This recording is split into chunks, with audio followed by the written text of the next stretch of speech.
தாவேக தலைவர் விஜயின் நீலாங்கரை இல்லத்தில் நுழைந்த மர்ம நபர் மனநலம் பாதிக்கப்பட்டவர் என்பதால் வழக்கு பதிவு செய்யாமல் அவரை போலீசார் விடுவித்தனர்.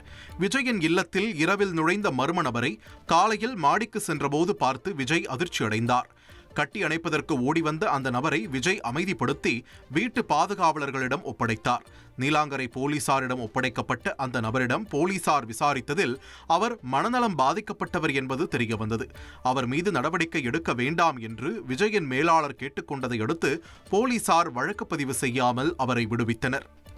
பழங்குடியினர் சான்று பெற தகுதியுள்ள மாவட்டங்களின் பட்டியலில் ஈரோடு இல்லாத நிலையில் அங்குள்ள மலையாளி சமூகத்தினருக்கு பழங்குடியினர் சாதிச்சான்று வழங்கியது எப்படி என தமிழக அரசுக்கு சென்னை உயர்நீதிமன்றம் கேள்வி எழுப்பியுள்ளது.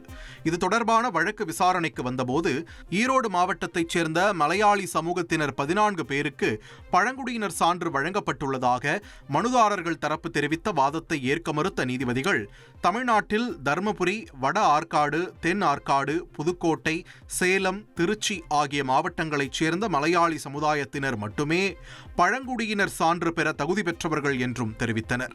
ட்ரெண்டை ஃப்ரெண்ட் ஆக்கிக்கோங்க. தந்தி டிவியின் சப்ஸ்கிரைபர்ஸ் அண்ட் ஃபாலோவர்ஸ் குடும்பத்தில் நீங்களும் இணையுங்க.